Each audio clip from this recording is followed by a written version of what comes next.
paix et joie. Amen, amen. Bon, il faut dire que je ne suis plus à présenter parce que la majorité des fidèles ici me connaissent en tant que la fille du modérateur, membre de la communauté. Voilà, je tenais à rendre mon témoignage. C'était vraiment pas prévu. Je savais que ce témoignage, j'allais le rendre, mais quand, je ne savais pas. Aujourd'hui, quand je suis venue, il y a une situation qui s'est passée. Quand le modérateur a prié pour moi, il a demandé de venir rendre mon témoignage. Et je suis rentrée dans l'obéissance. J'explique un peu mon témoignage. J'ai fait mes papiers pour me rendre au Canada. Et donc, quand j'ai reçu le visa, j'avais tout au plus 7 à 8 jours pour être sur le territoire canadien parce que je suis partie pour des études. Et donc, dès que j'ai reçu mon visa, j'ai commencé mes courses pour finaliser et puis prendre mon vol parti. J'étais dans mes courses, je courais de gauche à droite parce que je n'avais pas assez de jours. J'avais tout au plus 7 jours. J'ai commencé à courir de gauche à droite, faire mes courses, courir de gauche à droite. Et je devrais prendre mon vol un dimanche. Et le vendredi, je suis sortie pour mes courses. J'arrive à la maison. Je devrais ressortir. Je suis allée au plateau. Je voulais même continuer quelque chose, mais dit, va déposer déjà ce que tu as fait et puis tu vas ressortir. C'est comme cela, je suis venue à la maison. Dans la précipitation, même j'ai déposé, je suis rentrée dans la douche pour me débarbouiller un peu, ressortir, courir pour aller pour le reste de mes courses. Et quand je sortais, je vois ma petite soeur me rejoindre. Elle dit, maman, se sent pas bien qu'on vient de l'envoyer, elle est au salon. Je dis, elle se sent pas bien comment? Elle est venue faire le marché et elle se sentait pas bien. Les femmes du marché, il y a une qui l'a accompagnée à la maison. Effectivement, je trouve maman dans le fauteuil, je lui demande, tu as quoi? Elle veut m'expliquer, mais je vois que sa langue devient lourde dans sa bouche, elle n'arrive pas à parler. Je dis, tu as quoi? Elle ne pouvait pas parler et puis elle s'est adossée dans le fauteuil. Donc rapidement, j'ai dit à ma petite soeur, on va prendre un taxi, on va l'amener à l'hôpital. Je suis là, malgré ça, je suis chez elle. Tu as quoi, mamie? Tu as quoi? Je vous assure que c'est comme s'ils ont regroupé du sachet. Et quand on met dans le feu, vous voyez un peu comment ça se fond. Je vois le visage de ma maman qui est en train de se fondre, authentique, sa bouche est en train de se pencher, elle commence à perdre connaissance. Rapidement, le taxi vient, on appelle les jeunes dehors. Le temps même à vouloir la soulever, elle est paralysée. Les jeunes ont fait un effort, ils l'ont soulevée, ils l'ont mis dans le taxi. On allait à une clinique où elle se traite. Dieu merci, on a trouvé le cardiologue qui la suivait même depuis toujours. Rapidement, ils prennent maman en chambre, branchement, tout. Ils ont commencé à la réanimer, à la ramener. Donc, j'étais dans la chambre même quand ça a commencé et puis le docteur m'a demandé de sortir. En sortant, mon portable sonnait. Et j'ai mis la main dans le sac, je prends, c'est mon modérateur qui m'appelle. Il me dit, c'est comment au niveau de ton voyage? Il dit, c'est gâté ici. Et je suis présentement à la clinique. Maman ne se sent pas bien. Et puis il a coupé. Dans les 5 minutes qui suivent, il me rappelle. Il dit, tu dis ta maman quoi? Il dit, maman vient de faire une crise d'AVC que je suis présentement à la clinique. Il a coupé. Dans les 5 minutes qui suivent encore, il m'appelle. Il dit, bon, ce que je vais te dire, faut pas paniquer. Faut pas paniquer, la première chose. La deuxième chose, faut pas annuler ton voyage. Parce que ta maman n'a rien. Ma maman n'a rien, mais venez voir ma maman. Elle avait perdu connaissance. Elle était même en train de rentrer dans le coma. Dieu merci qu'on est vite arrivé à l'hôpital. Donc, le modérateur raccroche. On court maintenant dans les pharmacies. On nous donne telle ordonnance. On court, on s'en va payer. On court de gauche à droite.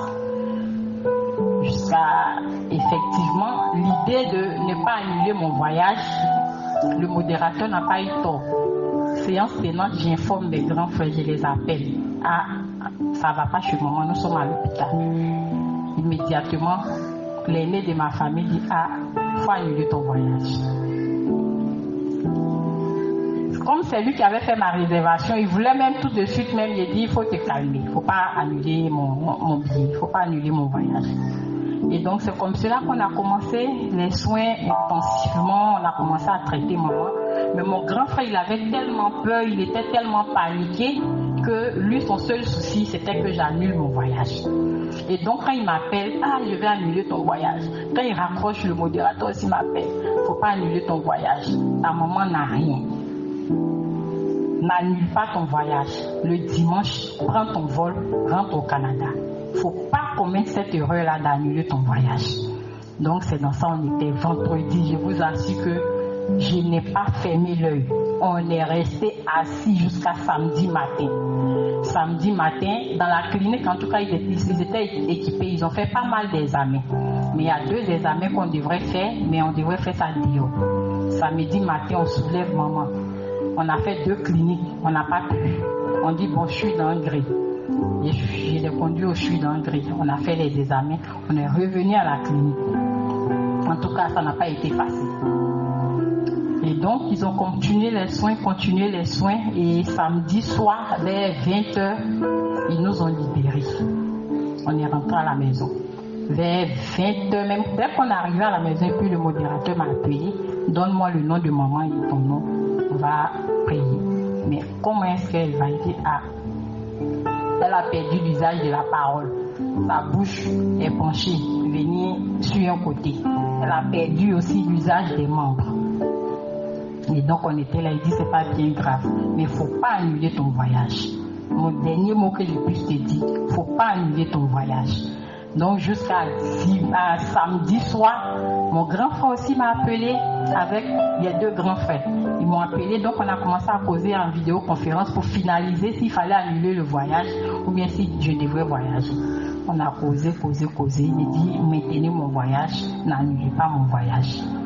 C'est comme cela que dimanche, je prends mon taxi pour l'aéroport.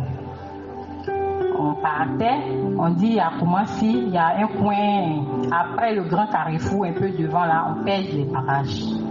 Et donc quand on a dépassé même le pont, on partait pour l'apaiser de mes bagages.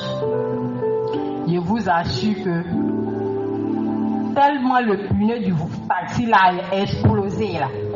Imaginez tous ceux qui étaient au bord de la route, comment ils se sont effrayés. Donc imaginez nous-mêmes qui étions dans le taxi. Le pneu a explosé. Si c'était sur une pente là, on tombait. Il a explosé comme ici, il allait garer jusqu'à comme l'autre côté. C'est comme cela qu'on est descendu. On a enlevé les bagages, on a pris un autre taxi, on allait peser mes bagages. Et puis, je suis partie pour l'aéroport. Dieu merci, je suis bien arrivée au Canada. Dieu qui est fidèle, j'ai fait 8 mois de scolarité et je suis venue pour les vacances.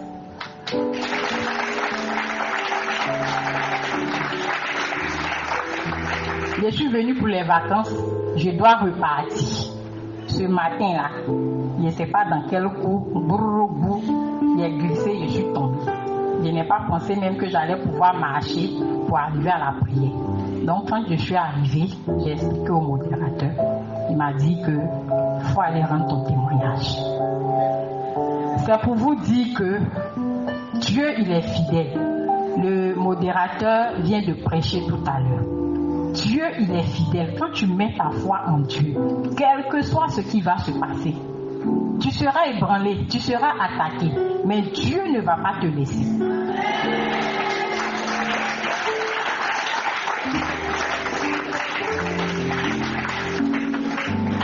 Dieu ne va pas te laisser. Quand je venais, mon pied là, je ne pouvais pas marcher dessus. Je m'en vais bientôt. Il y a certains membres ici qui me connaissent, on est tous au quartier. Quand je suis venue, ça a bouleversé le quartier. À telle enseigne que d'autres se disent qu'ils m'ont rapatriée. Pourquoi elle est partie au Canada? En moins d'1 an, elle revient. Mais c'est pour vous dire que c'est Dieu qui fait ça. Quand la Bible dit que Dieu te fait rattraper tout le temps perdu, c'est réel.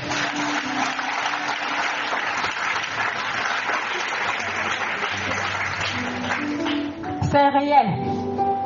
tu te donnes effectivement à Dieu, tu te dis que tu as perdu le temps. Mais ce temps perdu, là, quand Dieu veut te faire attraper, ça dépasse ton entendement. J'ai vraiment conclu mon témoignage. J'ai dit à Modestie, je veux rendre mon témoignage. Ce que Dieu a fait pour moi, là, tu risques de ne pas prêcher. Parce que mon témoignage est long. Mais j'ai vraiment conclu mon témoignage pour vous dire qu'on croit, qu'on veut faire pour Dieu, on n'a qu'à bien le faire. Ou on fait matin, à midi on ne fait pas. Et puis le soir on vient faire. Ça nous fait perdre le temps aussi. Qu'on gagne en temps, gagnons en temps. Faisons ça bien, faisons ça propre. Dieu, il est fidèle. Tu te dis peut-être que tu es en train de perdre ton temps, ou bien Dieu ne m'entend pas, ou bien Dieu ne m'écoute pas. Dieu, il t'entend, il t'écoute, il économise. Quand il veut faire, ça dépasse ton entendement. Oui, ça dépasse ton entendement. Moi, je n'ai jamais pris avion. Mais ma première fois de prendre avion, j'ai voyagé en business class. Oui, Dieu fait ça. Business class où tu t'assois, toi seul, et puis on te sert manger jusqu'à tu arrives à destination. C'est ce que Dieu a fait pour moi. Oui. Il m'a démarqué. Dieu m'a démarqué. De sorte que quand j'arrive à un aéroport, je vais faire le rang où il y a beaucoup d'hommes là-bas. Les gens viennent me dire, ils disent, c'est là-bas. Je vais. Puisque au Canada, il y a 3 vols. J'ai pris 3 vols. Quand tu arrives à un truc, on dit vous allez-y, vous êtes là-bas. Dieu m'a démarqué. Je reviens, je vais faire le rang où il y a tout le monde là-bas. On vient, on dit c'est là-bas. C'est comme ça Dieu démarque. Tu te fais et puis Dieu te dit c'est là-bas. Donc, je vous exhorte, je vous encourage. Prenons courage, ne désespérons pas. Dieu est fidèle.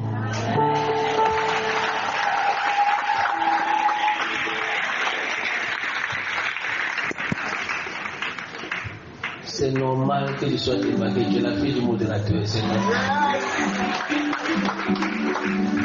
13 jours, on acclame très fort le